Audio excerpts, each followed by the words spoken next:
Good day everybody, today I wanna show you how to export your route in Excel format. Let's start. Take your USB drive and insert into your Ekdis.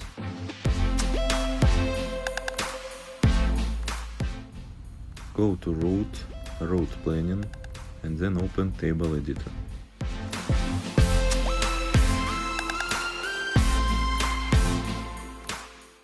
In a paired window, choose your route from the list and open it.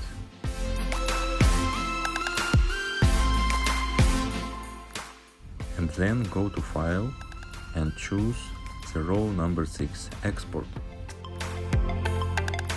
Choose your screen and send to USB.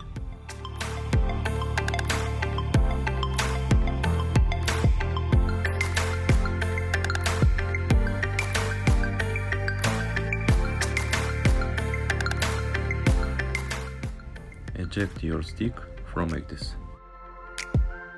Insert your drive into your PC. Finally, you can open your route in Excel on your PC. Thanks for watching this video, don't forget subscribe and share this video. See you next time.